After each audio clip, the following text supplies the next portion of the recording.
The following is a presentation of the Championship Racing Network. Crossed Flags, a racing podcast.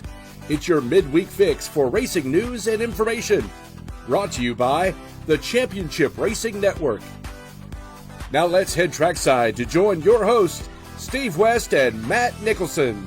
Welcome into the latest edition of Crossed Flags. I am Steve West, Matt Nicholson right there beside me. We, of course, want to thank our producers, producer Molly for getting us up on Jocks FM TV, and, of course, producer John, who's taking care of everything else that you see here today. We certainly appreciate it. Don't forget, got a new place where you can check us out, and that is Real Talk 99.5 TV on YouTube. And if you're just looking for the audio side of things, we're on Spotify now as well. So we're all over the place, and we appreciate all of your support. It's just after Bristol here, and a little bit later on, we're going to talk about it a little bit. We'll deal with it a little bit more in detail on this weekend's big show. But IndyCar's finally come out with their 2026 schedule. So we'll give you a sneak preview of that. And I'm going to tell you about an interesting little hole in there that we have found. Also, we want to talk about what happened after Bristol, because that is the end of round number 1 for the Cup Series. We have dropped 4 drivers, so we're now up to the round of 12. That's not really the big news, though. The big news happens to be that we had tire problems, and I'm not talking about Denny Hamlin's tire coming off. That's another story altogether, which has a couple of his crew members about to be suspended for not just 1, but 2 races. They've deferred that, by the way, which is something you can do within NASCAR rules. So that those crew members are going to be with him this coming weekend, and then they'll take the next 2 weekends off. Full details coming up on the big show on Saturday.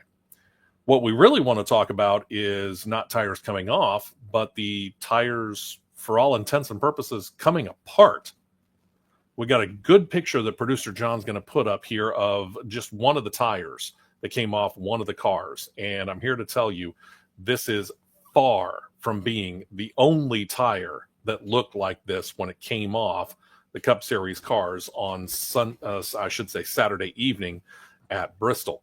In fact, I had a really good picture, and I can't find it, unfortunately, but there was a really good picture of one of the track sweepers out there up on the very high banking there, and it was right up against the wall, and all the marbles that were up there, it was a mess. And so is this tire. This tire is a mess. Let's just say this is not safe, and these guys are running around at what, 140, 150 miles an hour? Yeah, I would say about $140, $145. Yeah, that right range there ain't safe, man. This is the moral of this story right here. Goodyear has got to stop playing. What's a good game that I could use for an analogy here? Well, let me rephrase that. Goodyear's got to stop playing Russian roulette with this stuff. Agreed. Because when you got all of your tire techs that are in the infield that takes care of the tires, mounting and balancing the tires and getting everything ready to distribute for the teams, they've all of a sudden got to mount up 138 cars in the race. So that is 152 tires that they have to mount up in a very short amount of time because, we're going to run out of tires. Mm-hmm. We're eating tires up too quick. We got to have another set release. Give me a break. Because this was spring 2024 all over again. Yep. All over again. The track wasn't at a certain temperature before the track wouldn't take rubber. First off, a track should be taking rubber regardless of the temperature. But no, when you have tires that are absolute Scotch-Brite sponges, they're that soft. And they're grating themselves off with lateral forces in the corners, the track's not going to take rubber. No. Period. They're not going to take rubber. They got to stop with this because not only did you have not one car, not 2 cars, but I counted 3 cars that caught on fire because of rubber buildup in the rocker panels. Yeah, it ended Josh Berry's last ditch effort to try to do anything. And remember, he qualified very, very well He had a very good race car. And had a very good race car, and he gets taken out because of rubber buildup in there, and it catches on fire. And you feel for Josh Berry because two things that were really not of his doing in 2 of the 3 races in round of 16, and all of a sudden Josh Berry's poof, he's gone, and he deserved much better than that based upon the year that he had. But the thing that caught me was, you think about what they were trying to do. So, for example, your performance level, let's say, is here when you've got a brand new set of tires. And what Goodyear and NASCAR was hoping for this is that over the course of a run, you would see it begin to drop down, the performance level, which one would expect. And it did to a certain extent. I mean, you could watch the run for about 40 laps or so, and you would note that they would go from, and I'm just throwing out a number here, let's say a 15.1 second lap, and it would degrade over the first 30 to 35 laps down to about a 16.2, 16.3, somewhere in that area second lap. About a second fall off. Which that's what we expect anyway when it comes to Bristol, because you see that over the course of time. Same thing like Darlington. Cement, like Darlington sandpaper course, very, very rough on the tires. So they are going to lose their ability to hold. We get that. But all of a sudden, once you got to about lap 40, instead of that gradual progression, it just went and dove off. And you got what you saw there with that tire that we were showing you just a moment ago. And suddenly the cords are showing, the tires all but coming apart, and you're toast. And you've got drivers. For example, I was on HBO Max, and I was doing the driver cam from inside the car, which meant you could hear the team radio. Well, as I've noted, I'm following Chase Briscoe, so I'm on Chase Briscoe's driver cam. And Chase Briscoe, right about lap 42 of 2 different runs.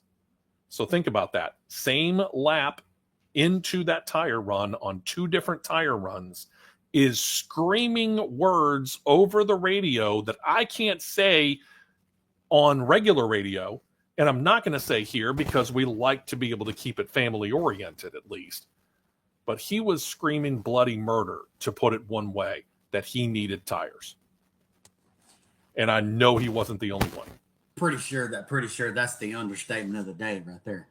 But going from Friday, practicing qualifying on Friday, and you got the same set of tires apparently that can run 70, 80 laps and have 3 to 4 tenths fall off.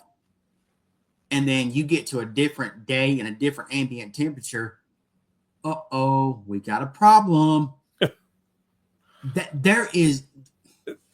There shouldn't, at the end of the day, there should not be that drastic of a change within 24 hours of you got tires that are holding up good, everything's all right, and then now you can't even run 40 laps without being able to be outran by someone on foot because you're so slow.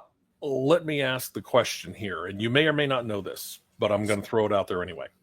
How much of this is the fault of Goodyear with this particular tire? How much of this is the fault of NASCAR? Because we have noted that this car it picked up on a weakness of the Gen 6 car, which was the 1.5 mile racetracks, your Charlottes, your Texases, your Vegases, your Kansases, and so on. And Atlanta, to another certain extent, which has made the racing on those tracks so much better. But it did it to the expense of the short track. And the short track racing at Bristol and Martinsville and Richmond has been hurting. And they keep searching around, and NASCAR says, well, we're working with Goodyear. So again, I asked the question, how much of this is NASCAR's fault? How much of this is Goodyear's fault? I'm going to say point blank, they're both equally at fault. 50-50. So about 50-50. They're 50-50. They're both equally at fault because they're trying to throw too many things at the car at one time from people that have not sat in these cars. And it seems that they refuse to listen to the ones that are sitting in the cars and the ones that are turning the wrenches on the cars. And it's one's in one corner going, la, la, la, la, la, I can't hear you. While the other one's in the other corner looking looking like Pac-Man with his mouth open because he's yelling so loud. This is what it needs to happen. Yeah.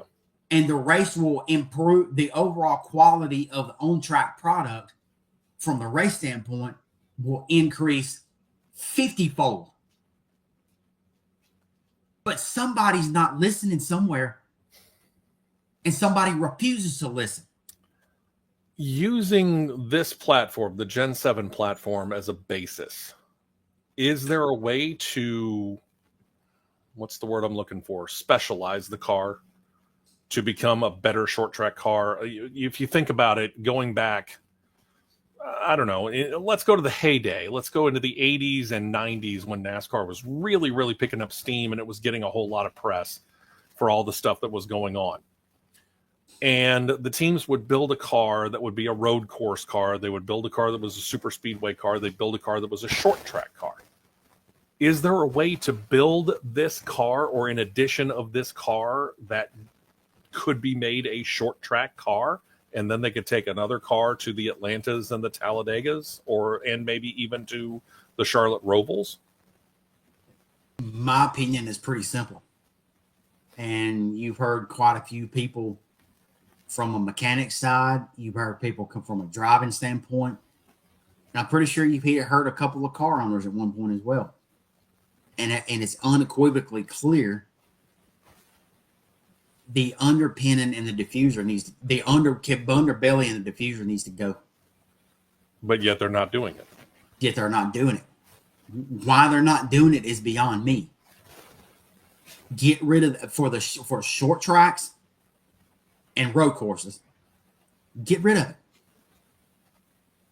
Is it really doing them any good to have it on there at those tracks?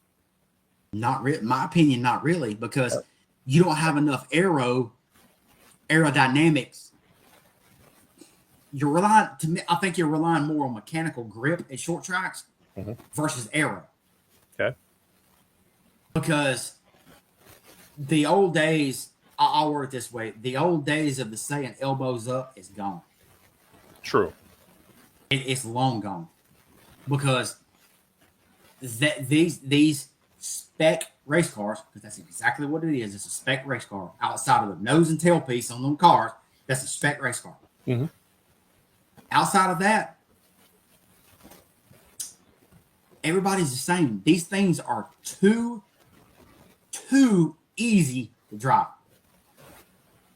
Simply put, You've got a wire contact patch with a tire. You got a rack and pinion steering, or no, rack and pinion steering is easier to drive. And hear me clearly, because I've driven both ways. A rack and pinion steering on a race car is 10 times easier to drive than an actual manual steering box. Could see that. Way easier. And this is why I'm saying this. Well, there is nobody and no way on the face of this earth that you should be able to tell me when you are at Talladega Super Speedway, you're on a qualifying lap, that you should be able to manhandle and drive a 3,600-pound race car at 185 miles an hour with one hand. And we have seen it. They are doing it. I have photos of still shots in the tri-oval from qualifying to where you could sit there and see their hand is in the gap of the window net and the A-post to seal air off, and they're driving one-handed. Yep. That shouldn't happen. I agree. And I understand that NASCAR is trying to make advancements. Okay, I'm doing my level best to give NASCAR the benefit of the doubt here.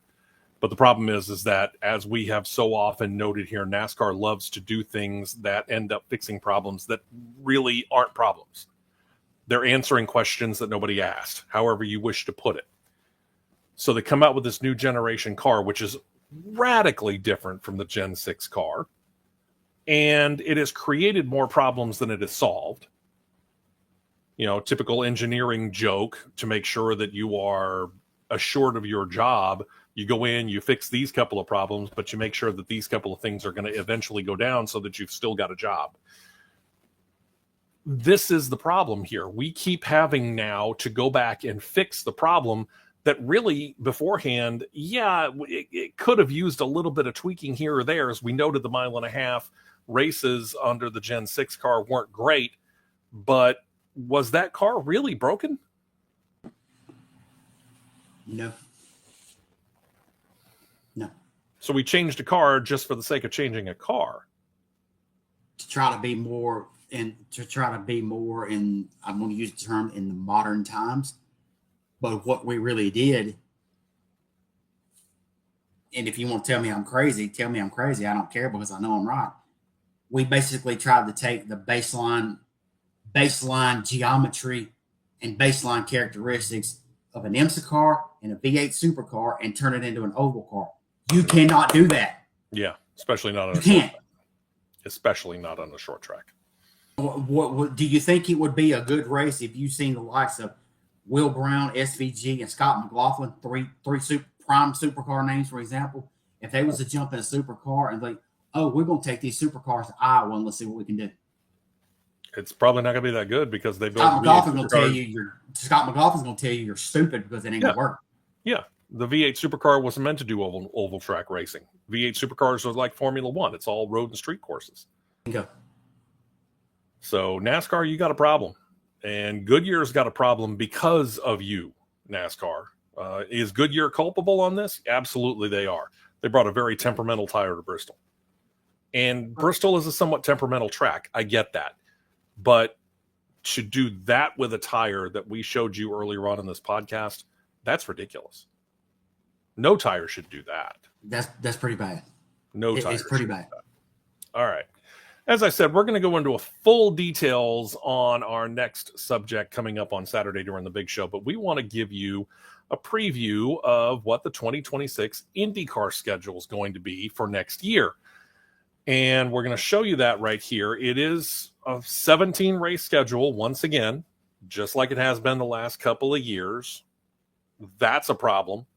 Because, again, look at the last date on there, September 6th. NASCAR is going into November. Formula One's going into November. NHRA is going into November. You see where I'm going with this.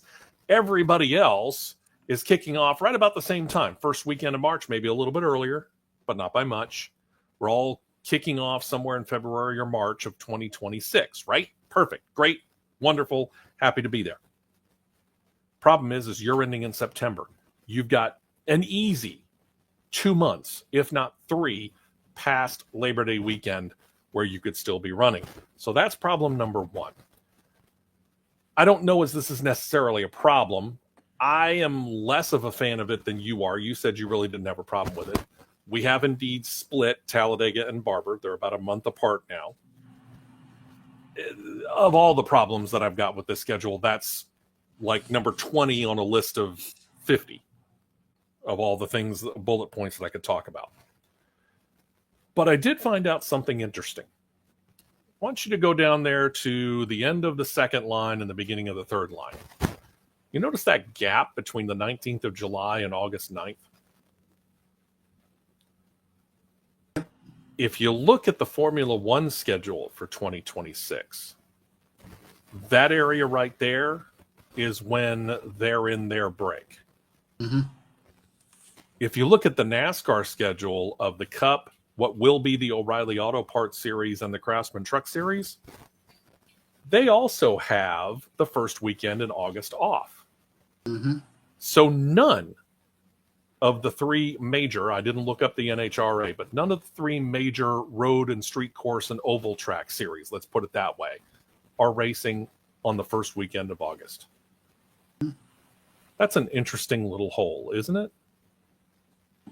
It is an interesting hole, and you know there's another hole, another pretty sizable hole I see too in between 29th of March and the 19th of April. That's 2 solid weeks, right at 3. It is, and then you got from April 19th to May the 9th. That's about another 3 weeks. Mm-hmm.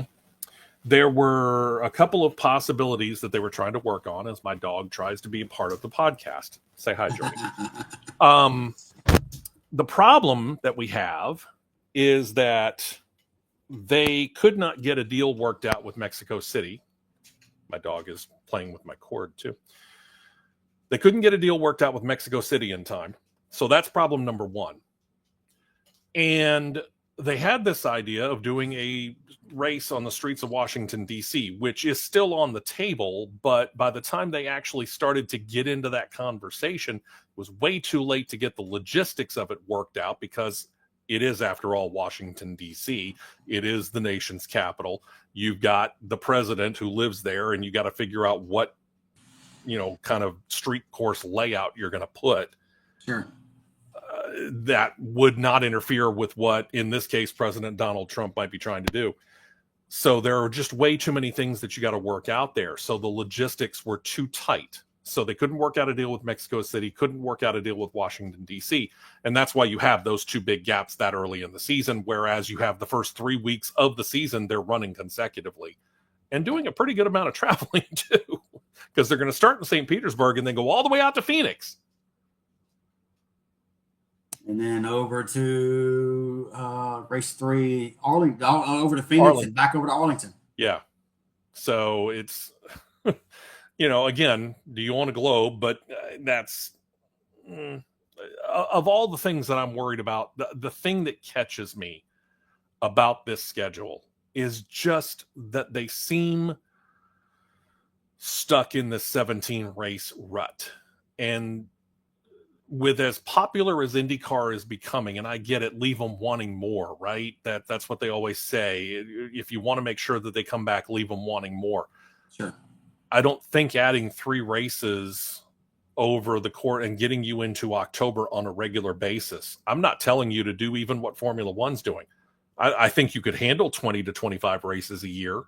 I think IndyCar could easily handle 20 to 25 races a year. But in my mind, their biggest problem is the fact that their season ends in September, and in early September at that. This needs to be a series that, as they grow in popularity, especially with the fact that they have that rock solid deal with Fox that has them on the main network every single wet race, why aren't you running more races? That's a good question. And that's what we get to dive into a little bit more when it comes to the big show this weekend, because in reading some of the commentary from people that you can tell are avid IndyCar people, they're wondering why we're not going back up into the Northeast. There's no Watkins Glen up there. There's no Iowa there. There's no, for example, Pocono or anything really. I'll take you from Richmond north. I mean, if you think about it. If you take away Toronto or Markham, that's the only thing that's in the northeastern part of the continent. Yeah, that's it. Everything is southern out west. Yeah, which is questionable at best, because IndyCar used to be pretty solidly geographically spaced out. Oh, sure. Yeah. Now it's like, what are we doing? Indianapolis is a base, and you radiate it out in all directions up to Detroit and all the, it used to be the Southeast was the weak part. And then all of a sudden they had the streets of St. Petersburg. Now we got St. Petersburg, we got Barber, and we've got Nashville. Yeah. And that now is at the expense of everything from basically Virginia up into New England. Yeah. And then because the reason I know right offhand, that's going to be a Saturday. I'm hoping that Nashville races on Saturday night, because I did find out that it is on a Saturday night. Good, because the reason I know that, because July 20th, that's wife's birthday, and I know it already falls on a Sunday next year, so I had my math done right there. Yeah. But I did find out, number one, that it is a night race. I did find out why. It's because Fox also has the rights to the World Cup final, and guess what happens earlier on in that day? The World Cup final. They're going to go World Cup final right into the IndyCar race. I think that'll be a good bump for them. For sure. I think it will, yeah, because you've got a bunch of people in the United States who, if they're interested in soccer, they're probably interested in open wheel racing in the form of Formula One, and may not be all that exposed, if you want to put it that way, to IndyCar. So this gives them a chance to see it. Yeah, it really does, because if you didn't have that race at night in the southeastern United States in July, you're going to have a lot of people standing on Hell's doorstep. You know it. Yeah. People that would be exploding, that already will be sweating because it's the middle of July anyway, even if it is at night. So they're already going to be sweating, but you don't want them coming out looking like what just pulled out of a pot at Red Lobster after they got done steaming it. It's true. So, like I said, we'll go into this full in-depth, give you the details of dates and everything that we can know coming up on the big show this Saturday. And we are back to our regular time and back to our regular full 2 hours as well. It is truly the big show, 9 a.m. Eastern, 8 a.m. Central on Saturday morning, be it here on CRN Live on YouTube or whether you're on our flagship station of the Championship Racing Network. Crossed Flags. Join us then. On behalf of producers Molly and John, and on behalf of my co-host Matt, we thank you for checking us out on all the different places that you can. Comment, subscribe below whatever YouTube page you happen to be on, since we're now on 3 different ones, and we appreciate you doing that. Don't forget about us being on Spotify as well. Expose us to some of the people that you think may not know about us but would like to hear us. We'd love to have them be a part of it as well. And we will talk to you Saturday morning, again, 9 a.m. Eastern, 8 a.m. Central Time. Until then, we'll talk to you soon.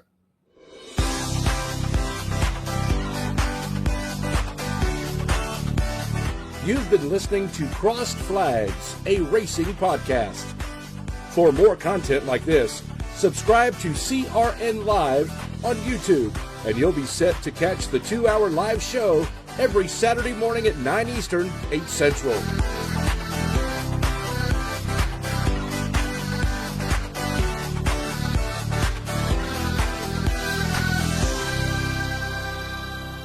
This has been a presentation of the Championship Racing Network.